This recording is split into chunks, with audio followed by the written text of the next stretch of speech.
is the January 11th, 2024 meeting of the Monmouth Planning Board. I'm Stephen O'Donnell, the chair. We have all our members here tonight. Can't remember, Dave. Well, as items come up, if someone has to recuse themselves, they can let us know. And we have everyone here, the alternates as well. So the first item on the agenda is the minutes from the December meeting. We have a motion to approve those minutes.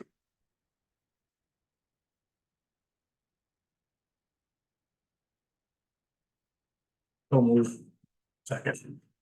Dave made the motion.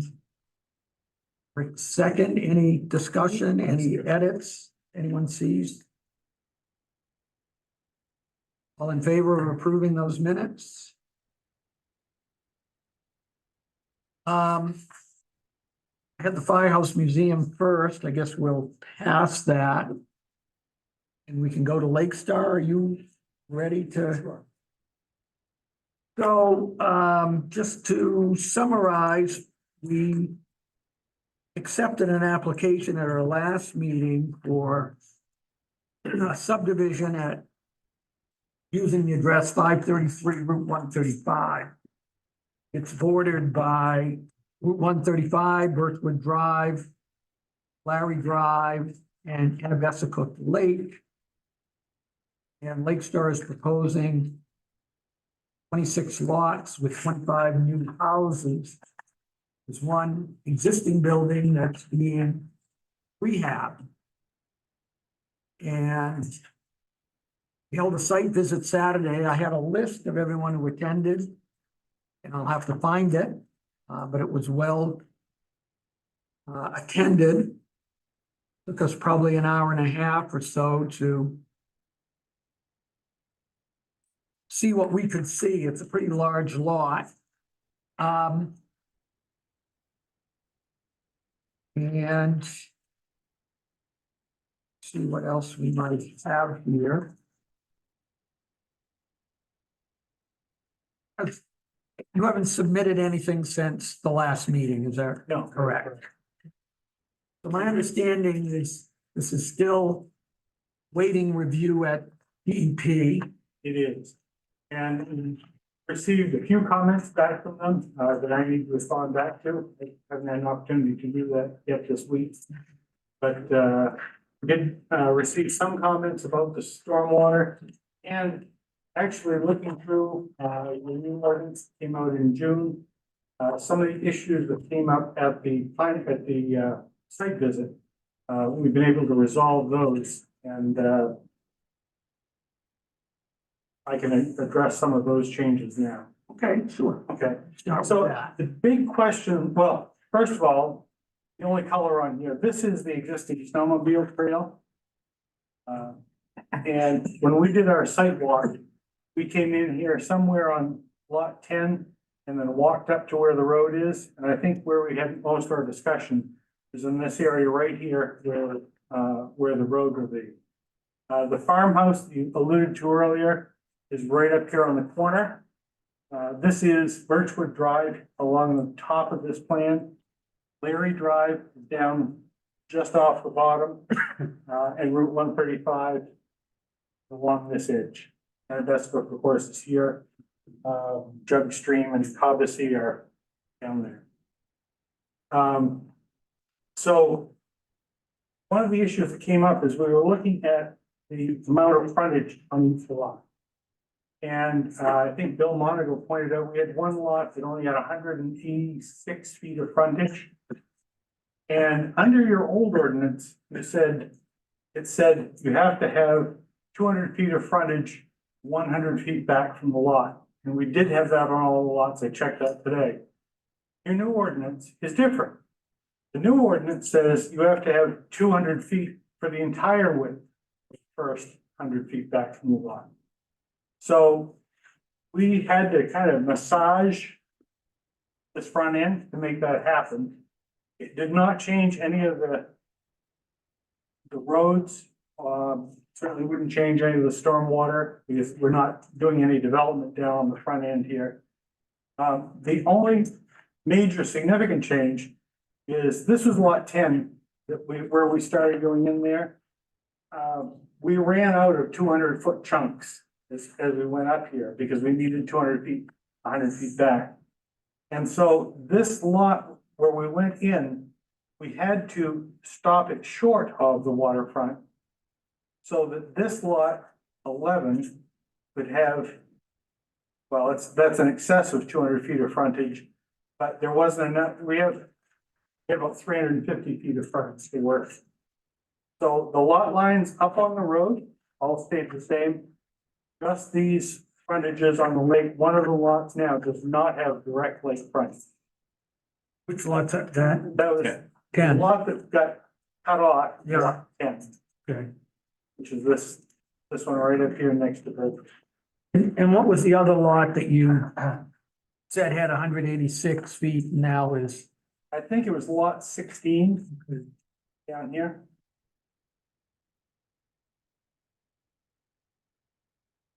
And they did have the 200 feet of frontage, 100 feet back. But just the way the angles were up front, they had less than 200 feet. So now we've adjusted those to match the new standard. So the lot sizes changed a little bit. They all got shuffled a tad just to make it all work. But they're still legal lot size. And then you're proposing sort of at the area down by Larry Drive, a 15-foot, the 15-foot wide? Is that what It'll that'll be just a driveway down here so people could go down and have a dock system or something down here so that people can, rather than having docks in front of each of the lots, because there's a lot of wetlands along the front, especially up here. We didn't want to increase any disturbance in the wetlands. And remember, we talked about the wetlands. There's like a quarter of an acre of wetland disturbance. So I'm up here with this road where the road crosses and right here. And that's just about it. So we didn't want to increase that in. So you're not suggesting that area is gonna be like a private recreational area? No, it'll be an easement. Right now, Holly and I have been talking about this a little bit. And this is the owner, Holly, who came in. And we're talking about either this would be I think this will be a private lot that will have an easement to go down for people to access the water. Yeah. We're not gonna have a boat launch. It's just a dock. We're gonna use the public boat launch that's already on the lake. Cause I did reach out to Colin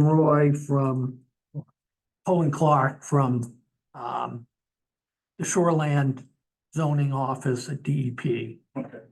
And he said, that's okay, have 15 feet, have a dock, but it may mean you can't get a dock on that next lot. Because you have to have, for 2 docks, you have to have 400 feet. Right, and I think we're right now just proposing a dock, one dock for the entire. For that area, so there would be no. Yeah, for the Yeah. entire subdivision. So I thought what we would do tonight, I guess what I'd like to do, even though we started with you, is just go back, because we have Dan Roy, the fire chief, he's got a meeting. Nope. Nope. I just blew right through my meeting. Okay, so you're all right? We were gonna, Please, let's. okay, all right. Yeah. So what we were gonna do, I think, tonight is look at what you submitted to this point for completeness. I have to point out that we can't approve this subdivision until DEP completes their work. That's Yep. our ordinance requires that.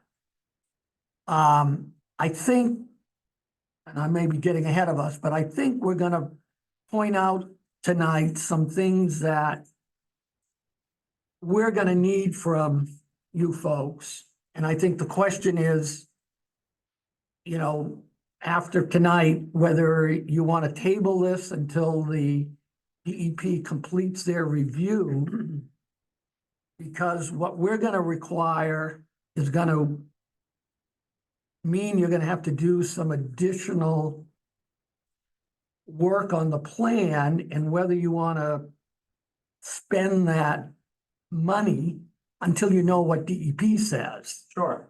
Um, We'll, you know. we'll talk about that as we, Back to you and then we'll yeah. decide how to proceed with Yeah. this. Because obviously DEP may have some changes. I don't imagine that they will have. Yeah. any, But it's better to make changes one time. Right, exactly. And I do need to submit these lot changes that we created Yeah. now to DEP, so they have the latest. So I did, Bill Monagle called me, the director of Cobussy Watershed, he couldn't be here tonight. He said he hasn't completed the review. He said he did talk to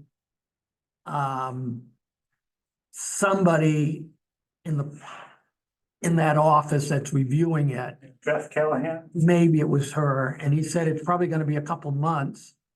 I mean, he was hoping there would be some meeting that he could sit in on so that he's sort of in the loop, and again, you know, hoping that it doesn't, you know, we don't have a disjointed kind of situation of, Actually, after the meeting, Bill and I did have a discussion.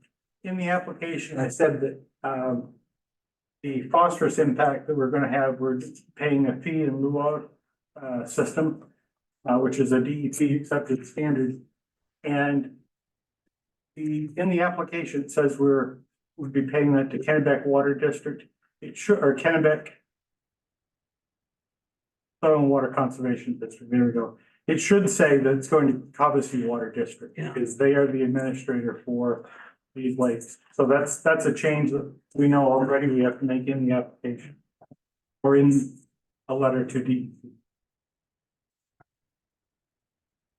so, you know, since we're on the plan, let me just see if I can get my reference here, so as we go through this.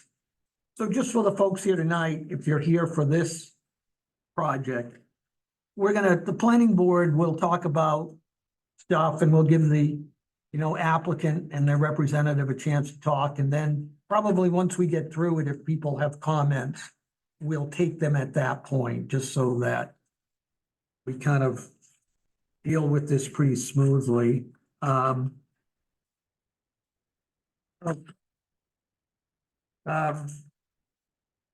of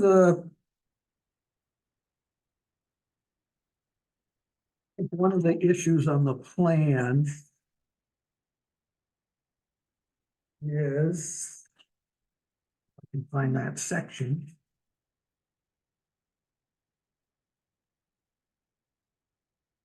Basically, we require that you show on each lot the building envelope, which has the setbacks, the buffer areas, and proposed clearing limits. So that's gonna require, I think, some additional work.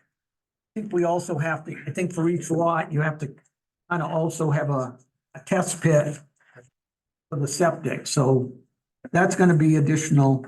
That's underway with the guy who did the soil evaluation here in the wetlands delineation. So that's ongoing, and the DEP will also need it. You know, In a sense, we have part of the building envelope defined here already. The setbacks are shown with the dashed lines.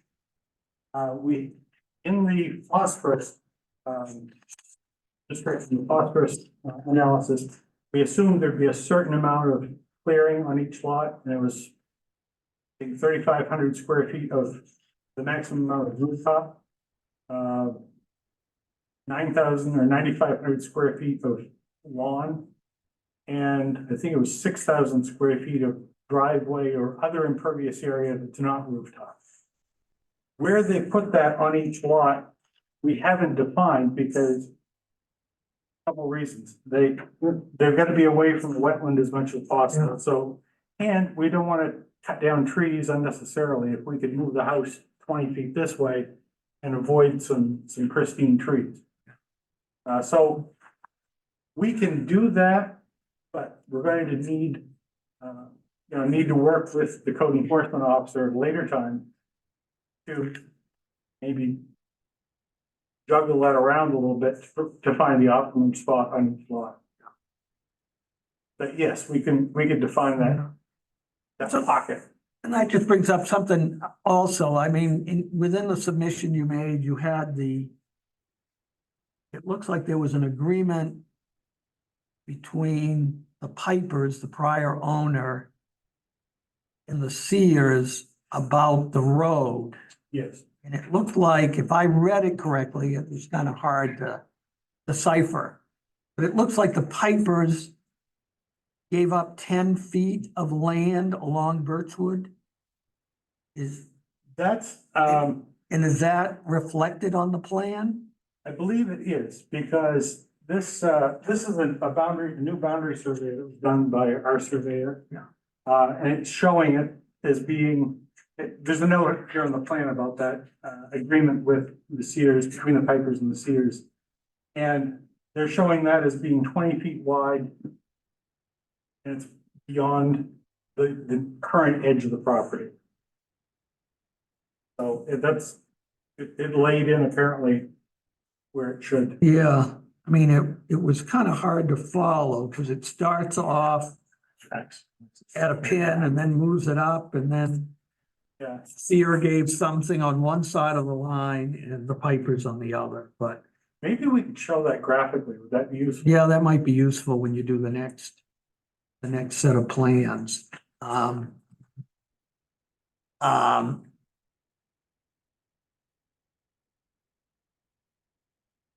The other thing I think the ordinance requires is that and that's not a big item, but that the roadways, get you come up with some type of name. If it's gonna be one or two or three. Probably be three names, Yeah, one for this road off 135, and then one for the main road and then another for this little stub, and that's up to Holly. and I can't remember, is there a plan that shows all the detail for the road? Because we're gonna have to have the curves and the slope and, Right, that's all right here. okay, We've got the length of each segment between the pins, and then the length of the curves are all defined in these tables. Putting it on the plan would be pretty hectic. yeah. Each lot will be, it's unique, and will have to be uniquely described in each deed for each lot, once it's approved. Again, had to be done, we want to wait till we're pretty close to approval before we get that, because we would have just wasted our efforts for these lots.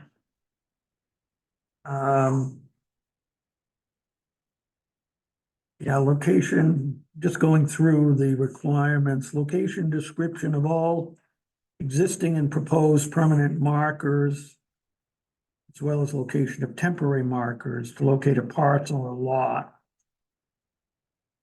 Comprise the layout of the proposed project.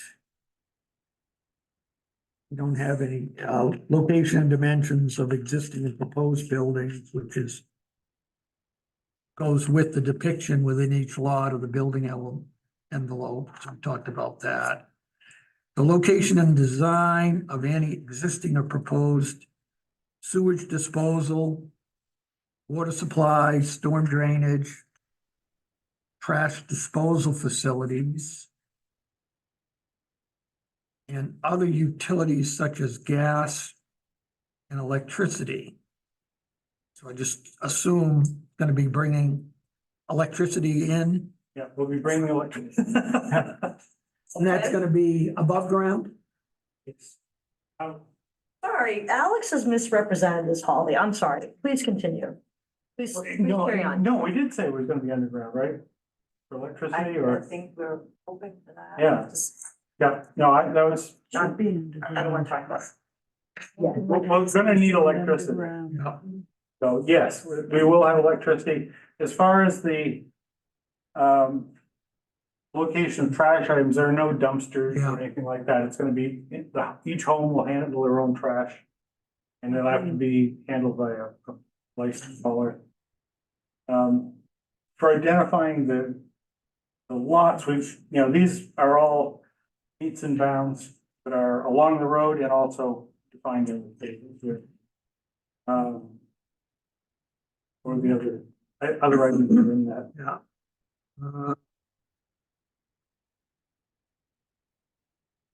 Okay, I think you've addressed wildlife habitat issues. Or at least you made some submission, archaeological, historical, visual resources. And we have letters from, the Maine Historic Preservation Commission and IFNW. Yeah, I was asking about, IFNW and what is in this book under wildlife and fisheries is a map. And the description tells me what the map describes, but there's no comment from the agency as to the effect. Not in this book. So have they done that yet or? Yeah, are you looking at the application for the town or the? I'm looking at this book. May I see it? Just the cover of it? Right, that's the DEP application. Okay, so in the application, all that's necessary is in fact to identify these areas. But the agency has not made any comment, is that correct? I believe we have a letter in. I think in the application. I think in the Us. town applications, Okay, you have something. all right, so that's in this stuff. In exhibit 9. Wildlife scenic area, historic and archaeological section. Is in exhibit 9. So it's not in this book. That's not your application, that's the DEP application. Okay. So it's in this.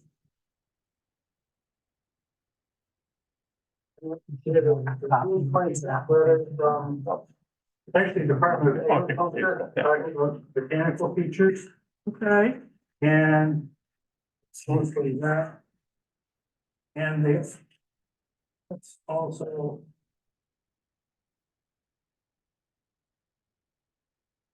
The beginning with habitat plans that are shown in that application those are published by IFNW. Mhm. And so I may not have a letter from them, but those maps show what, Mhm. what their concerns are. And Okay, so in our application, it's in section 9. I don't Okay, believe we have a letter from IFNW, we have Okay. a letter from the Department of Agriculture. Okay, well, The botanical stuff. I got a lot of stuff. I'll look. Yeah. Thank should be in you. there.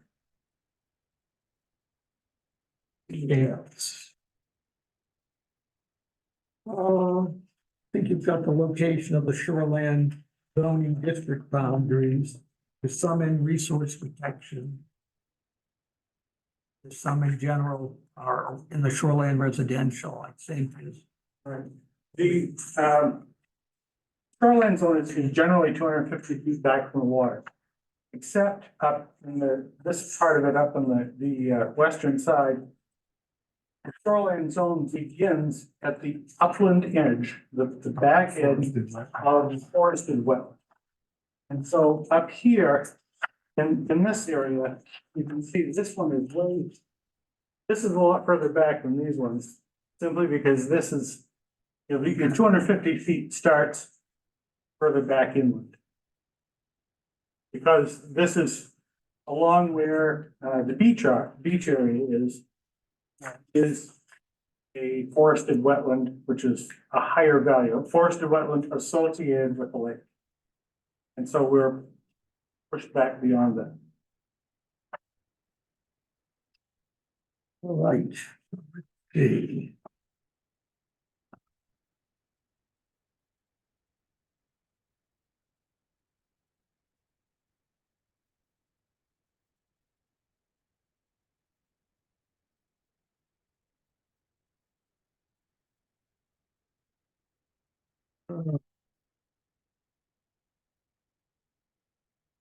Yeah, so because this is a larger subdivision, we have the additional requirements to section 6.42. And 6.421. Proposed design and location of all streets with construction details, including a typical cross-section, plan and profile with lengths of all straight lines, deflection angles. So I don't know, is there a plan that you've got to that? We have a detailed sheet that has You've all got that, okay. Yeah, these are the boundaries of the street. On CO1. And then as we get back.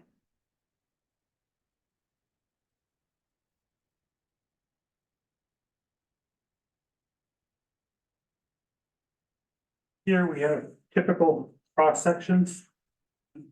Roads are gonna be doing two different things. Some of the roads are normally crowned, like every road is. But to maximize the amount of runoff from the roads that we're getting into the stormwater treatment systems, we have some roads that are all super elevated. So they push all the water to one side, which we can then take into a single stormwater treatment. So some of the roads are not going to be crowned like a conventional road. They'll be tipped and all very. But yeah, we got the typical process. I'll make something up. I think the other thing that you gotta include according to this ordinance is the construction details for all common utility lines. Which I suspect you might not have. Yeah, we.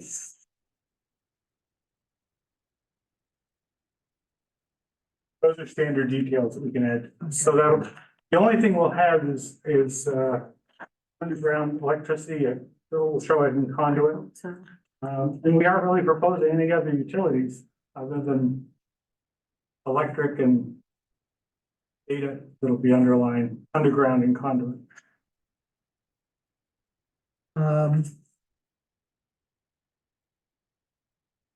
I can't remember, was there any aquifer that you identified? Sand or gravel on this? No, but overall, the whole site is, there's a discussion in there in the water supply section. Is the Maine Geological Service map shows, which I include the section of, this whole area is underlain by gravel deposits that have a typical yield in excess of 10 gallons per minute. So that's good well stuff. When we had the site visit, there was some discussion about some of the lots that have, an ample amount of wetlands. Mhm. And, a couple of questions were brought up in regards to the location of like the septic as opposed to the well. And I believe you stated that you could put the well, if a well was required, depending upon the topography and location of the lot, that you could put the well into the wetlands. Was that not correct? Yeah, well and septic have to be 100 feet apart. Sorry? The well and septic have to be at least 100 Yes, feet apart. yeah. So Yeah. I would believe, this is, I mean, it's ultimately your decision to do this or not, but I would say you could put the well into a wetland area because it's a very simple temporary disturbance to go in, drill the well, and then you bury it all up. And, the only permanent disturbance is your well casing.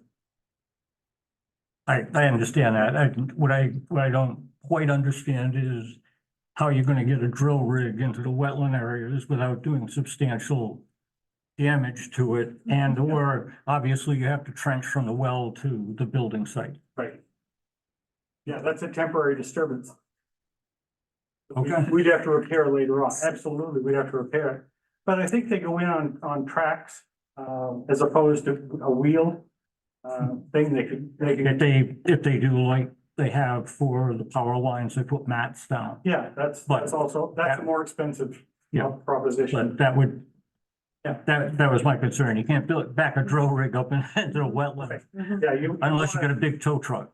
Yeah, but I think they go in with tracked vehicles simply because of that, you won't sink into the ground, but. No, you wouldn't be able to, well, the other thing is, some of the wetlands are They look like lawn. And this is why I hire somebody to go out and map these wetlands, because they're not all puddles of water and, That's called a watershed. My property is a whole watershed. It doesn't mean it's all wet.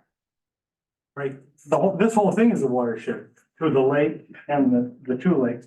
A wetland though is a specific type of grass growing and stuff like that. So that's why we had somebody map these that really know what they're doing. So to me, if I went out there, this area, for example, or something like this, may not look like a wetland. But I'm not the guy. So, but that being said, we've got this all mapped and, when we put, if we put a house here, we'll know that this area back, south of this is wet. You have the map, but are they flagged? I think they are flagged, at least we saw some of the flags evident when we were walking along the road here the other day, the pink flags. Yeah. The roads, as you remember, were the red flags. But, if nothing else, these are all recorded in GPS. And so when somebody goes out to put in a well, we could flag out where the well is going to go, where we'd like to put it ahead of time to ensure either it's out of the wetlands or it's in a wetlands that we're not likely to disturb. So this is, the surveyor does this, has incorporated the plans from our wetland scientists. It's all GPS and it's like within. So did the person actually go out and flag them, or Yes. was it, No. or was it done strictly from a No, GPS map? He was there for several days, walking around and flagging all of them. And then, I don't know if he flagged them or if he just walked around with his GPS and said, that's wetlands, that's not, but walk on to where he could make another determination later. But I think most of it was flagged, but I have not walked the entire property to confirm. Because lately we've had an extraordinary amount of precipitation and that. So the lakes are higher than they normally would be at this time, and there's lots of areas where Yeah. if you went to a construction site right now where you could drive on it before, now if you don't Yeah. have four-wheel drive, you're not going down there at all. Yeah, yeah, these were done about a year ago. Because we've been, this has been on the boards for a long time, so, it was done about a year ago, and then, that was, mapping the wetlands is the first thing you have to do, because, I could put a road in here anyway and rip up the wetlands, but once they were mapped, we could then work with the wetlands to cross at narrow points or cross at, little ends of a wetland have less value than a central core. There are also, when they went out here, it was about a year ago, 3 areas that they found pockets of water. And we had to then go back in April to determine if those were vernal pools, potential, if they were vernal pools or not. There's like a week in April that you can make that call, yea or nay, what, or it's a vernal pool. None of these were vernal pools, according to the standards, and I think, I don't know if on this project, if our wetlands man had someone from DEP come out and confirm that, but he's very familiar with that process. Another item I picked up on was you're gonna need a driveway entrance permit for 135 entrance. Right, this will need an MDOT permit right here, exactly. Yeah, And the other lots, this is an existing lot for the farmhouse here. right, so that's okay. Yeah, it's just for this road. For the new roadway. Yeah, That's a road that goes across the field. yes, The other thing, maybe we would expand on this a little bit, is you're gonna have to have a written homeowners association that addresses road maintenance, management of the buffer areas, And I think probably realistically access to that right of way and easement. I mean, one of the problems I foresee, at least is what you got on the plan at this point, is I don't see any area for parking. So, That's right, if we don't want parking, well, but how are people gonna get their boats and canoes there? they're gonna use the public boat launch. Are they gonna really do that? Well, that, yeah, they're gonna have to, that's what, yes, we don't have a boat launch here.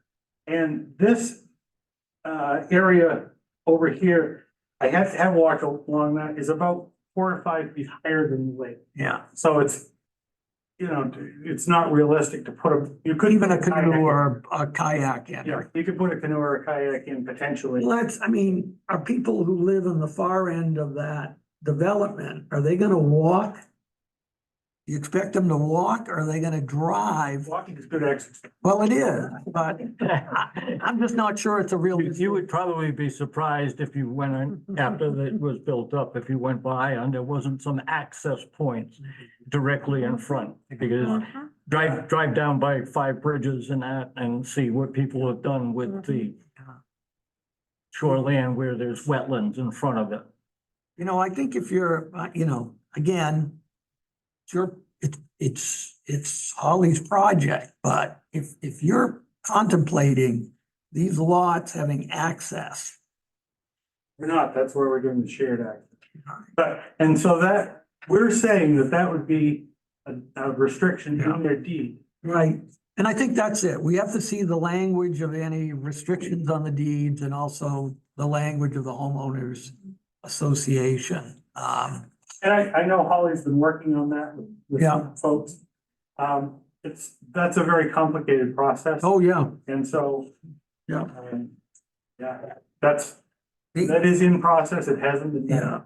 yeah. The other thing we have in our ordinance, when you have a large subdivision, this is in 642.2. If you have 20 or more lots, you have to have a description of the phased implementation of the subdivision in such a way that no more than 10 lots are sold or developed during any 12-month period. Not more than 10 or 12. so- No more than 10 in a 12-month period. So I think the concern is that, the construction of the infrastructure keeps up with the sale and development of lots. Right. And so that's why I think at the last meeting, I couldn't remember the exact text of that section, but that's why I asked you whether you're planning, say, a phased implementation. I think whether or not, effectively, you sort of have one, that there's a limit in terms of, Right. That, but again, you don't have to answer this tonight. We just, no, but I think, our purpose is just to let you know what additional information. I think our roads kind of define where things will be. Now, this is logically one phase up here, and that needs 9 lots. Because building the road is that's the huge cost, Yeah. and they'll want to recoup that cost as soon as possible. Yeah, we can come out with a informal phasing thing, meeting that will meet that. Yeah. And I think we could agree that no more than, I don't think they can build 10 houses. Well, no, it's, That's, probably a mark that Yeah. can't be met very easily. They're made. 10 houses. See if and I know you asked for a waiver of the Mylar. Things have changed at the registry. So the ordinance has not been brought up to date with the present technology but if someone wants to make a motion to waive any requirement for a Mylar, which is the old method of filing plans. The registry won't accept them. The registry won't accept them anymore. But I think we need to, since it's still in the ordinance, we should have a motion and an approval to waive You want that. a motion now? Yes, I make a motion to waive the Mylar requirements. do we have a second? Second. Second by Dave. All in favor? Thank you.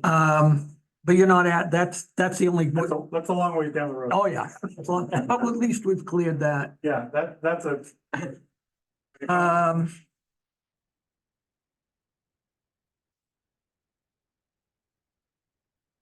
Yeah, and I know, you're still kind of working with the Birchwood Road Association.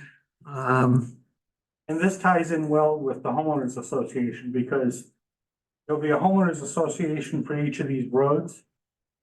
The lots that have frontage and have access off Birchwood will also, which would include all of the lots that are off here, will need to become part of the Birchwood Road Homeowners Association or Road Owners Association.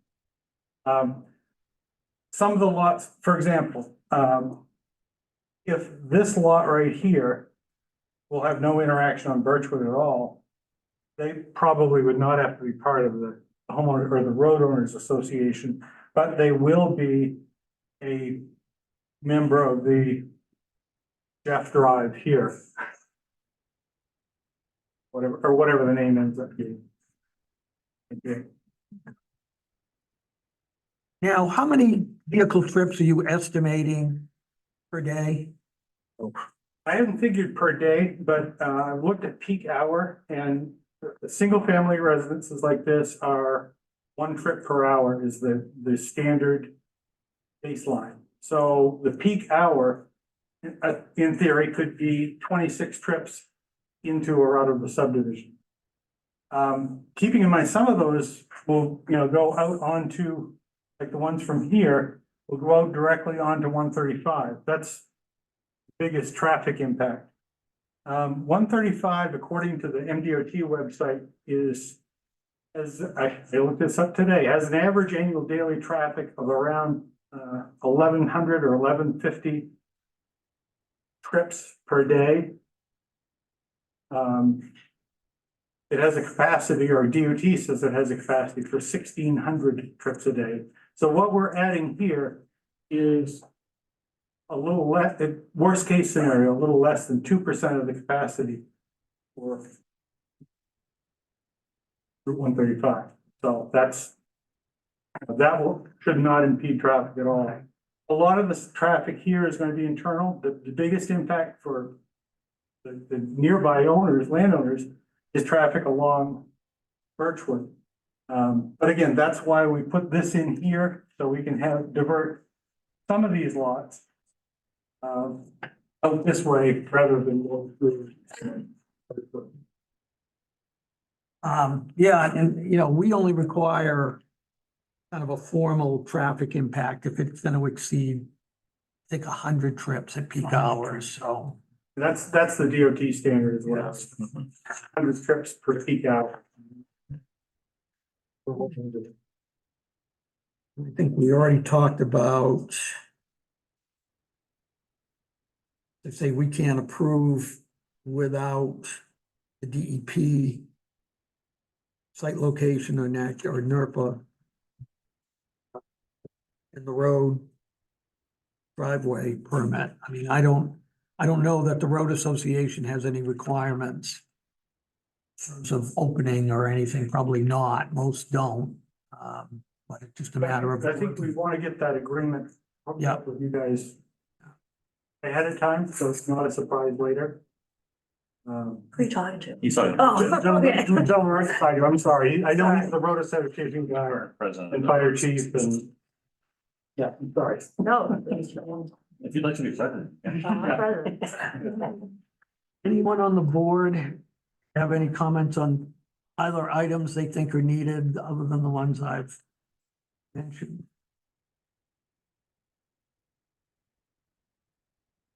Anyone have comments? You want to talk about the snowmobile trail? Yeah, I mean, again, that's not within the, No, but it's important to a lot of Yeah. people, so I think we ought to kind of discuss it now. Or at some point during a public meeting. The green line is the snowmobile trail, and when we were out walking, we saw this entrance going in here. And at that time, we were walking along, somebody had a question, can we use that for a driveway? And given its location right in the middle of a lot, yes. It'd be a great driveway and break through the bank.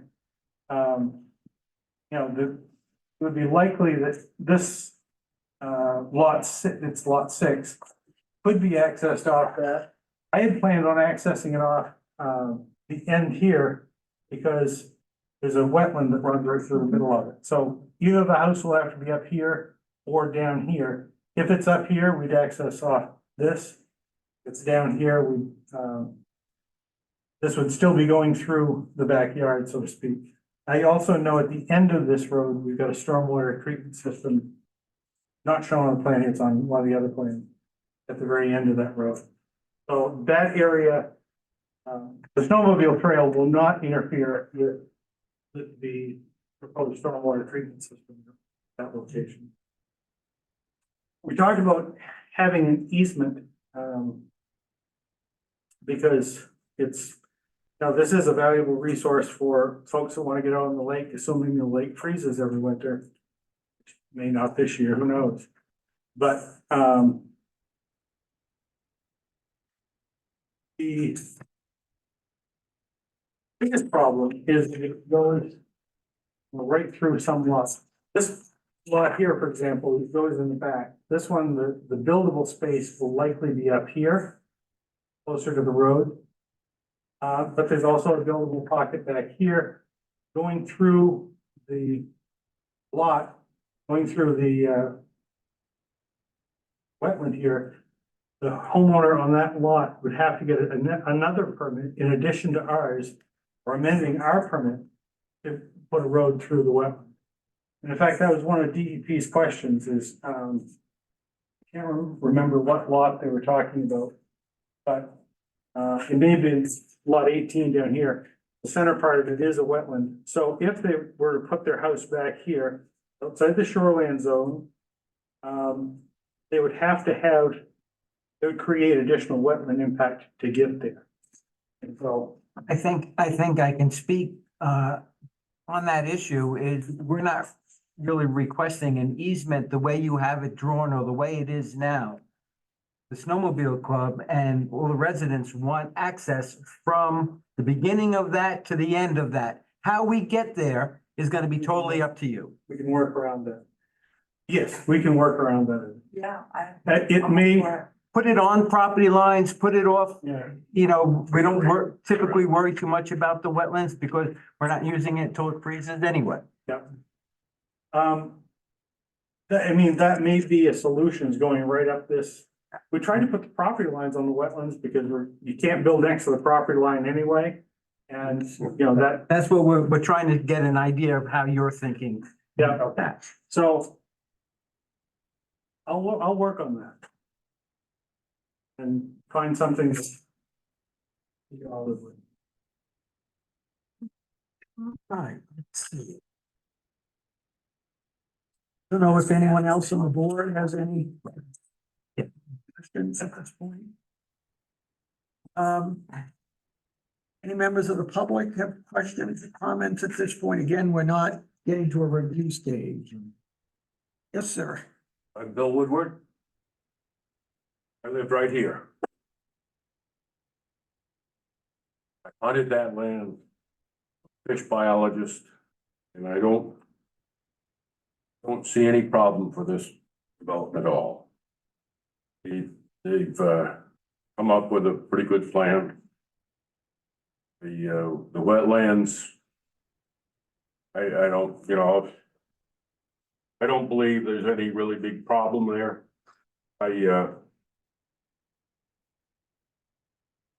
shot a deer right here. Shot a deer right here. So I don't care. It'd be great to have that development. It'll stop the deer coming into my garden. So I believe that engineering outfit has come up with some pretty good plans. I'm on a development that has underground electricity. It's a shame that the town doesn't plow it because we pay enough taxes and they're gonna be paying a hell of a lot of taxes. In this place right here, if we don't see the improvement of that place, there's something wrong with you. Because it really is, that, it's unbelievable. Well, they've done a good job.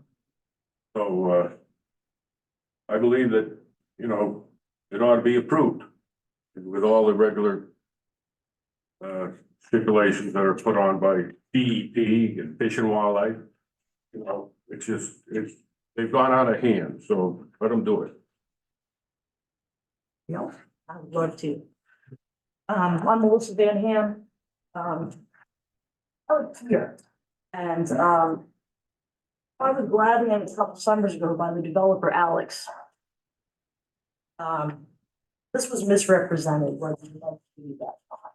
So all this, I'm gonna boil it down to this, first of all, is that I've spent many, many hours myself walking back in here. I know every bit of this. We snowshoe, we hunt, we fish. You're taking away a way of life sir, I'm live in from Maine. Maine? Yes, sir. You live in Maine? I'm a native Mainer, sir. Oh, my. All right then, don't get up in my grill about that. If I'm not from away, I'm wondering who in this room is. I live here, I'm from Lewiston, Maine, I've lived here my whole life. Please don't pull that with me. I was a planning board chairman in Oh, Farmington. good for you, and sir, city it's my attorney. turn to speak, it's Man, my turn to speak. This is a 94-page application. Unless you're retired, you don't have time to read this. And most people won't understand it. And that's the truth.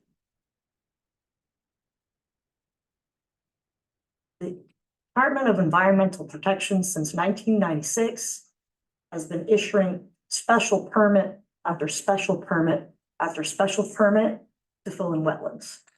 1/3 of America's wetlands have disappeared, not by big construction, by developers eating away at it nibble by nibble.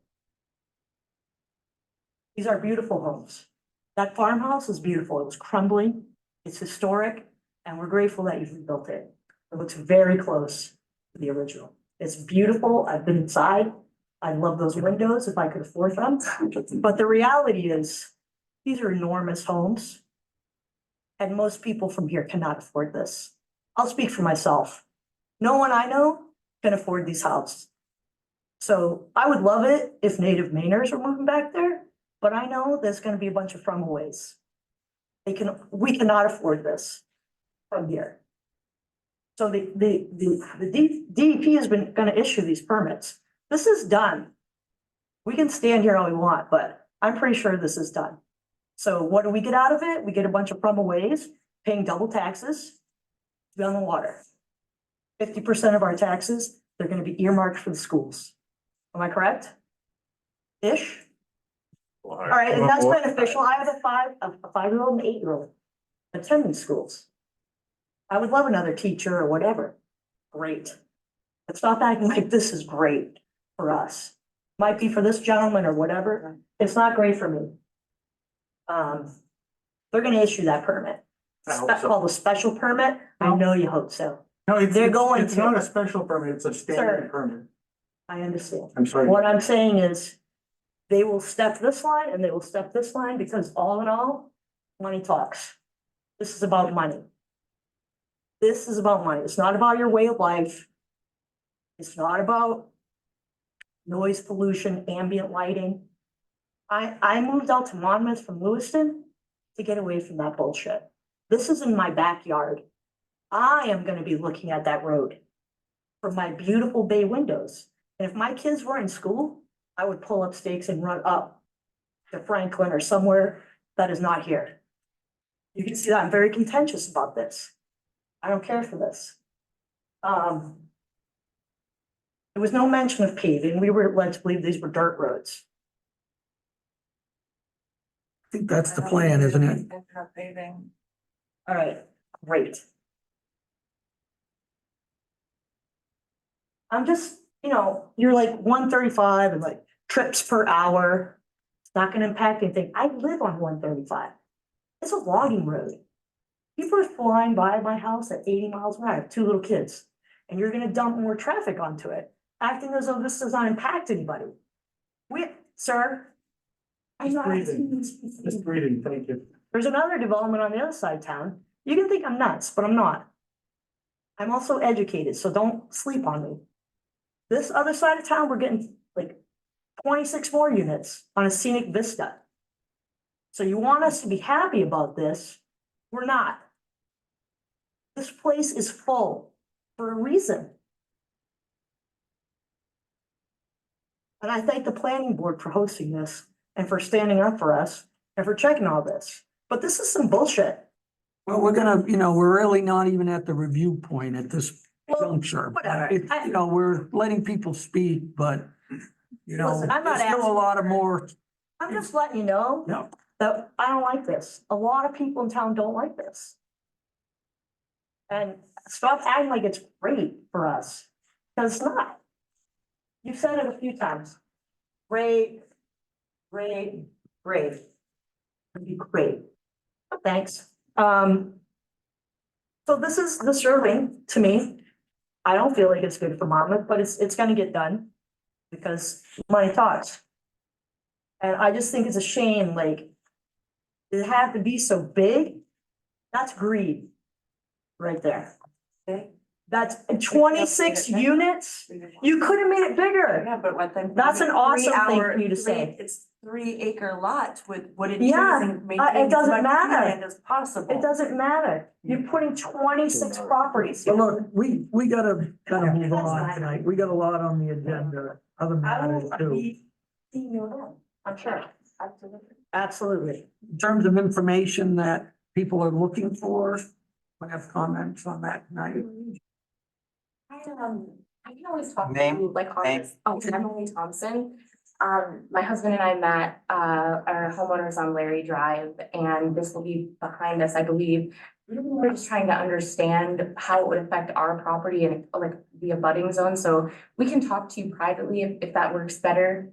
I know everybody has a lot of other things they have to get to in this meeting, but we just kind of want to understand it a bit better. We're Sure. new homeowners. I'd be happy to talk to you, right after the meeting, maybe you can. Great, thank you. Yeah.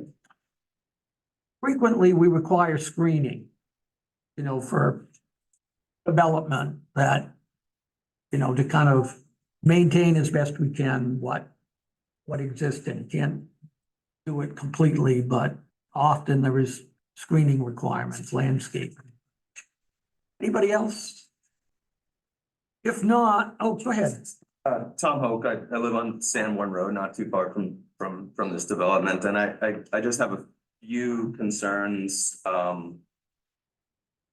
One is, within the watersheds, the fertilizer runoff and, I know Cobboss's warming already. We're already dealing with algal blooms. I know Anabasicook has dealt with that too, to have 26 more homes so close to the watershed and Jug Stream and Anabasicook Lake, to me is pretty concerning. I know you guys are working on stormwater mitigation and runoff, but that once lawns are being fertilized and phosphorus is running into the lakes, we're taking what's a beautiful main lake and turning it into, something warm and green that nobody wants to swim in. So that's one of my concerns.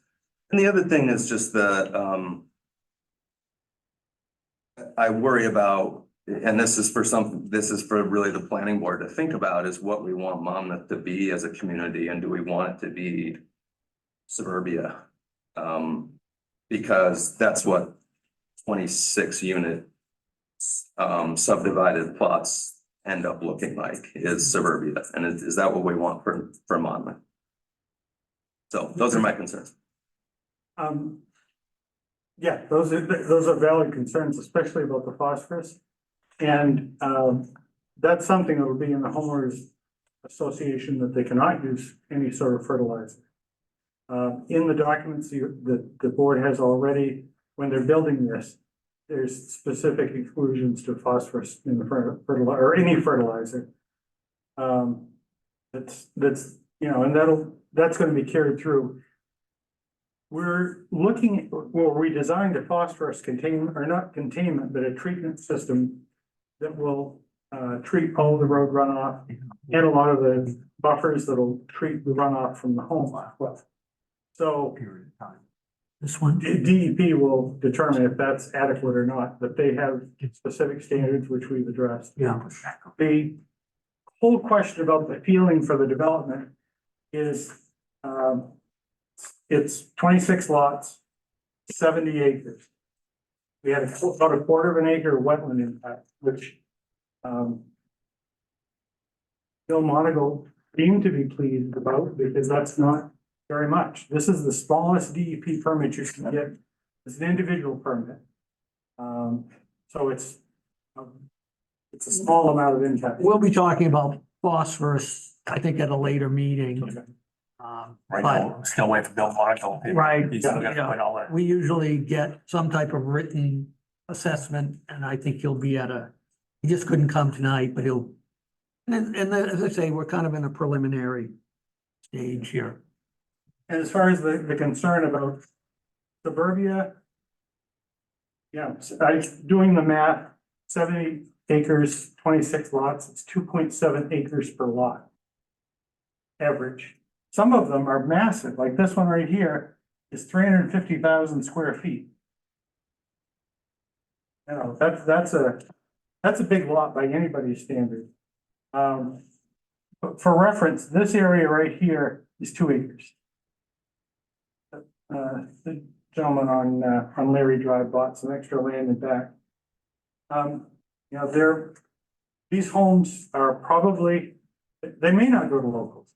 I think that's maybe a foregone conclusion, but is it our job to say that somebody from away can't come and enjoy Maine like we do? As far as, you know, these people probably, I'm generalizing, don't want to see their neighbors. They want to come up, have a place for their family to go get away in the summer or for part of the year. You know, maybe a family will split. So one brother gets it 1 month, one brother gets it another month, and a sister gets it a third month. You know, they'll work and do something like that. So I don't see, a major influx of people. I don't see a major influx of children to be in the school system that is expensive. And as you're right, you'll be paying taxes through the nose. But that's not something I can legislate. So, go ahead. A couple questions, put my fire chief hat on first. Roads, I'm assuming you talked to the enforcement as far as width of roads, the turnarounds sufficient for fire apparatus. To be able to turn around those dead ends. I'd rather have you look at those yourself and make sure you're happy with those. Sure. These are standard hammerhead turnarounds that we do a hammerhead because it's less road than if we were to do a cul-de-sac. You know, make sure that the fire department is comfortable with those dimensions. Yeah, we can hook up later. Typically, Dan, so I think the ordinance requires we get something from you signing off on that type of issue, that the access for emergency vehicles is adequate. And if not, what may be needed. Now, my president out of the Road Association of Birchwood and Neil Lane. One of our major concerns with this project is construction vehicles. Dirt road, springtime, it swallows up vehicles in the springtime, certainly heavy construction vehicles. It's wholly prepared to, you know, repair any damage that could be caused to the road from all this extra usage of Birchwood to build these homes. I'll let her speak to that, I guess. Yes, we certainly are, and I think we've been hoping that we can do some of the clearing and such during the colder months to alleviate any of that damage, but I think you and I have talked multiple times about that and how we're gonna sign on board with the Birchwood Association.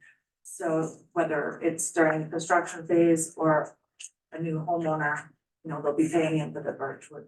Codes. So I think we'll end this tonight. I guess the next, oh, I'm sorry. Joel Blankenstock, Chair of the Conservation Commission. Hi, Jewel. One concern I have for any of your, because none of them have water views. What are you going to do to prevent them from doing what the folk on Sebago did? Built a house illegally, cleared lots, and all paid fee. How are you gonna prevent that? I don't know how anybody would prevent that. I think, you have suggestions, but if somebody's gonna do something illegal, I live in Waterville. I'm not gonna see it.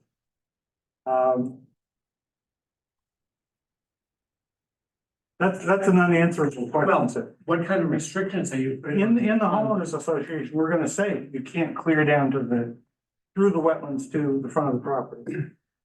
In the code for the town, they do allow a meandering path.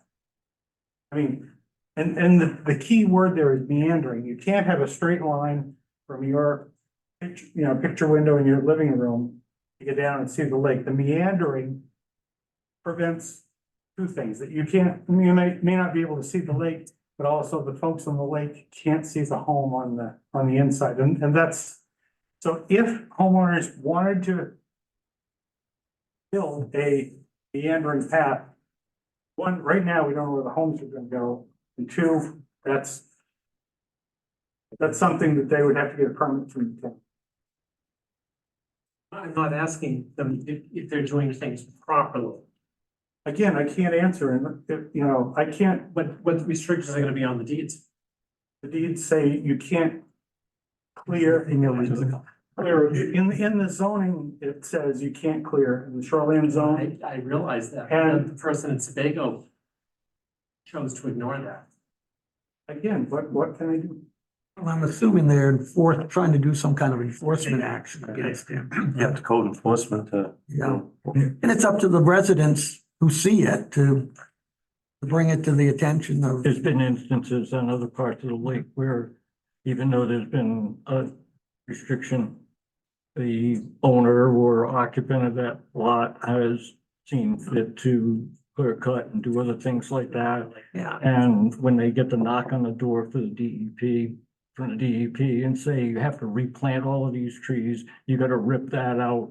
All it takes is one instance like that and everybody gets a message. And that's pretty common, because I've It is. heard that on a lot of lakes.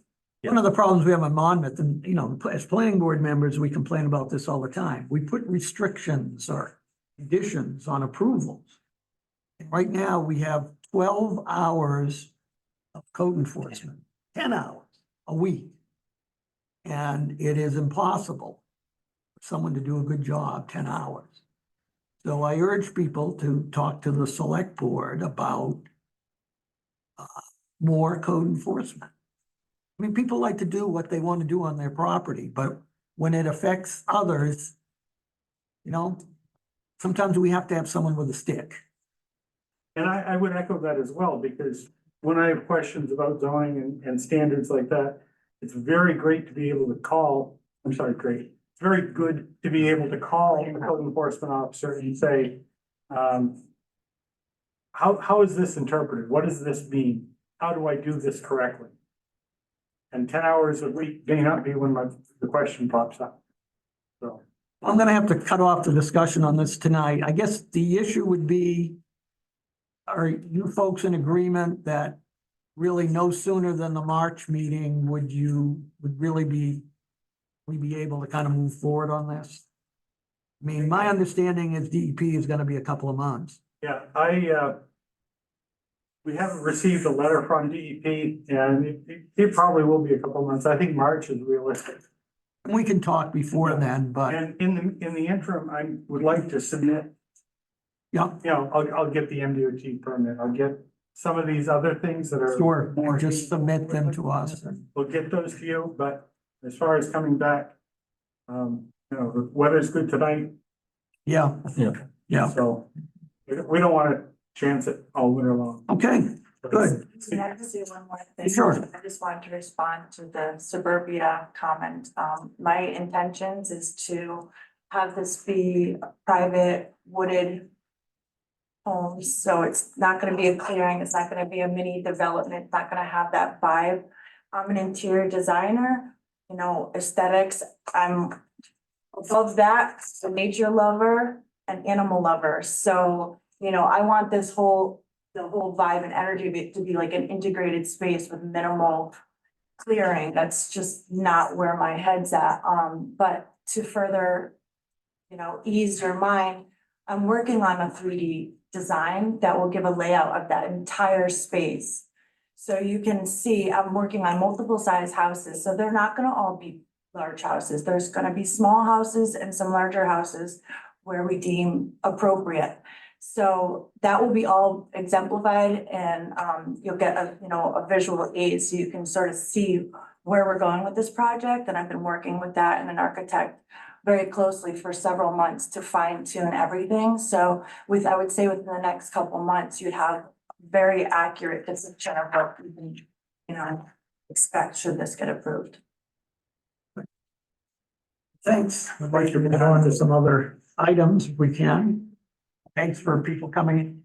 If you didn't sign in, if you could before you leave, so we have a record of everyone who's here and those that follow us. So the other item we had for old business, Dan, your project for the firehouse. Yeah. Museum. My recollection is the plan is to replace that building so that it would be approximately 11 feet now from the shore. Is that? It's 10, it was 10 feet, but it might actually be 10, more. yeah. From its current, where it was actually located. I'm gonna go 10 feet over and then I think 8 feet back. So we'll be further from the sidewalk as well. Because right now the building was like right on the sidewalk. Yeah. Within our footprint. Yeah. So you step back a little bit and then also further from the shore. If you haven't seen or been by the property, really appreciate it. We want safety concerns. Further. St. Laurent and Son came in and did the excavation of the old foundation platform, but also the old concrete foundation of the original structure when the building used to be situated over the stream. That was amazing watching that come out. But they did everything properly. They silt fence in, they brought in loads of dirt, not dirt, but soil or I don't know if the proper loom, and compacted it, shaped it, and it's more of a natural shoreline now. And then they seeded it, put down some type of mesh mat to hold it, keep it from further eroding. Hopefully that will take effect. And then just kind of flattened out the area, and it's gonna sit like that through the winter now. So if the board approves, you know, I know you approved the application, but not really the overall project. The next phase would be April, when we get good weather, or the new footers foundation, go back to its new location, then hook up to sewer and water. And is there a reason, Dan, why, you know, and I don't want to, you know, necessarily get you to switch things, but one of the things we have to look at is the setback from the stream. Does it make any sense to move the building closer to Pleasant Street and have the Memorial Park on that other side of the building toward the stream, or is there? We actually talked about that to the committee. And our committee felt that the coming down Main Street, having the flagpole, the memorial stone, the piece of steel, the greenery that's gonna shape that corner with new retaining walls and it's gonna have more of an open concept. So when you come down Main Street to that intersection, see the Memorial Park, we'll call it. They'll have that more welcoming, open concept. And with the building back to its original location, Opposed to if you put the building right on the corner, like where it's currently sitting, it kind of gives you that enclosed feeling and you can't hide. So that's why we went back and forth about that. Sure. Do we have any motion to approve the location of the building to the proposed new site, which would be at least 10 feet from the stream? Maybe make a motion to approve the location of the building. Second. Any discussion? Brady, any questions about this proposal? Who seconded it? Right.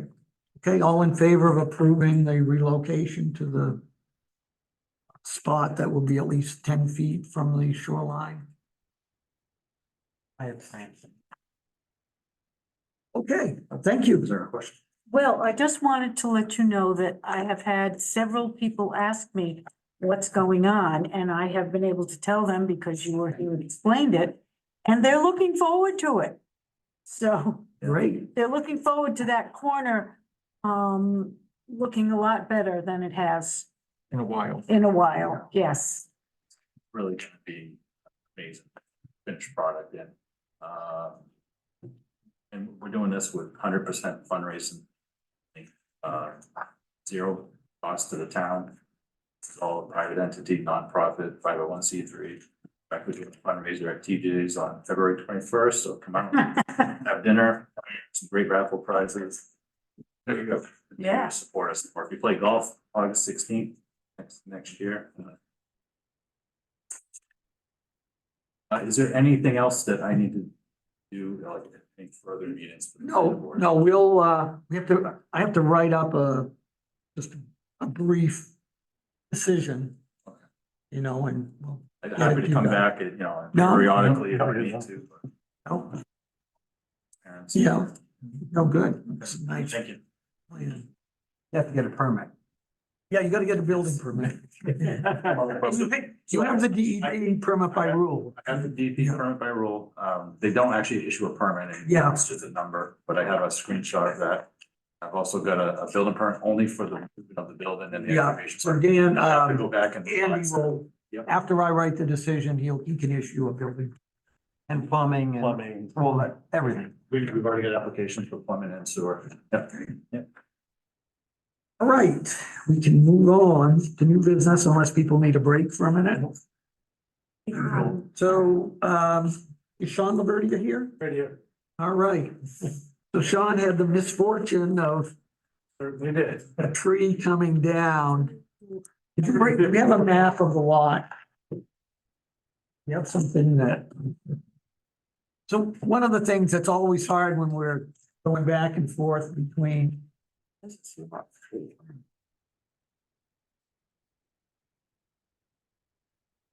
There. Oh, yeah, I put it in. Yeah. I didn't see it. So your lot, John, isn't actually on the water. Correct. You have the Bailey, We have Bailey Lane in front of us and Robinson Drive behind. okay. So one of the. I thought it best that this just come into the board because Andy wasn't quite sure. The ordinance, I think, says if there's less than 50% damage, then the code enforcement can give the permit. If it's more than 50, planning board is supposed to give the permit. And I think you sent an email, you weren't sure really. Well, it was confusing because it says 50% of the value. Yeah, And that was where my confusion was because it is a foundation, there's a well, a septic. yeah, We're taking the wood structure, just the main portion I can't. The kitchen, which Dave issued the permit on the kitchen. and everything. I did talk to Andy and I explained how I used to get to the 50%. yeah, And after the fact, we realized that, yeah, this is 50%. it is up to 50. It is up, you know, it's not, it hasn't reached Right. that criteria yet. The buildings that are still standing, foundation, everything else, So you're gonna use the existing foundation. Correct. There's no change in footprint. Yeah. So I think with that, No, if any.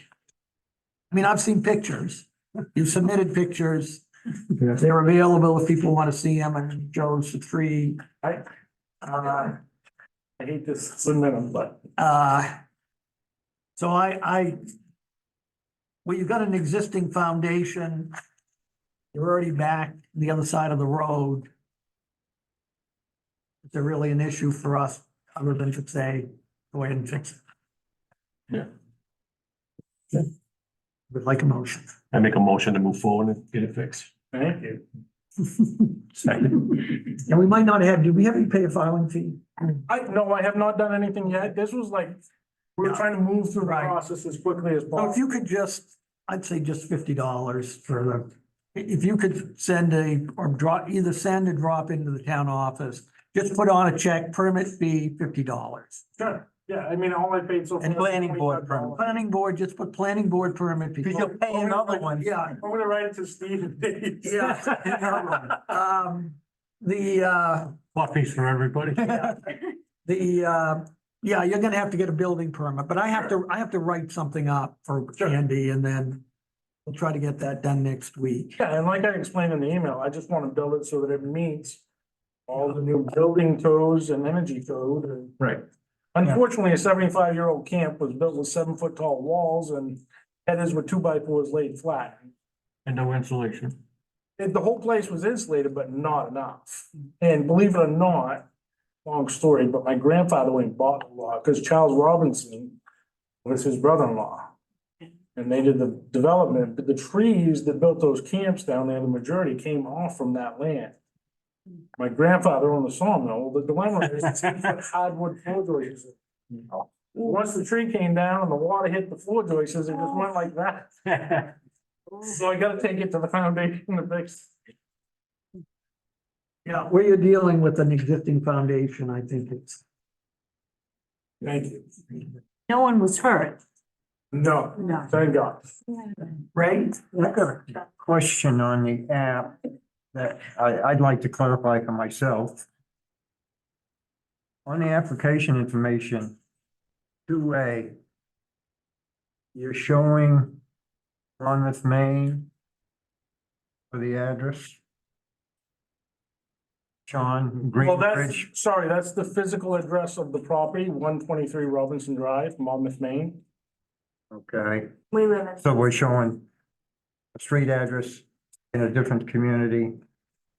No, that's, No. that's physical It's right, address. it's right, it's right. Yeah. He's doing it right. He has his applicant address and the address of the property.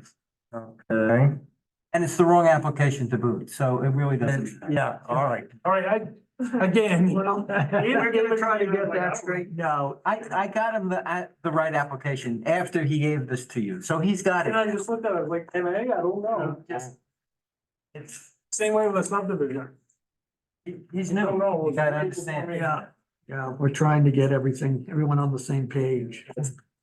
David, Yes. therefore, we don't care if it was signed in January of 2023, right? No. Nope, because this is not the right, he's gonna follow it up with a building permit application, that's. Okay. You get a vote and everything? Yeah. Yeah, okay, good.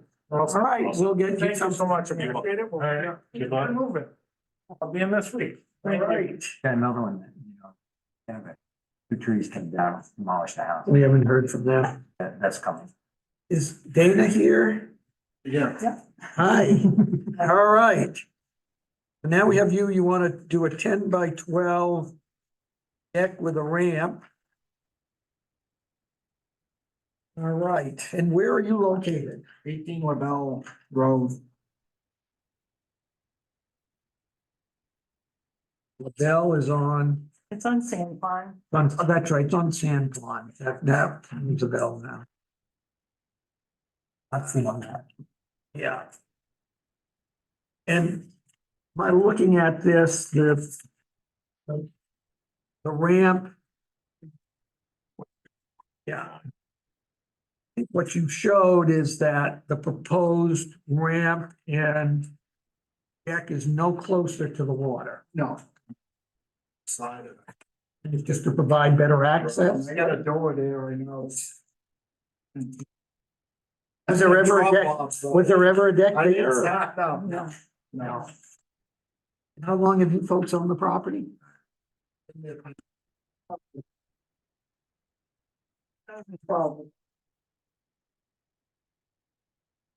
Picture for everyone to see.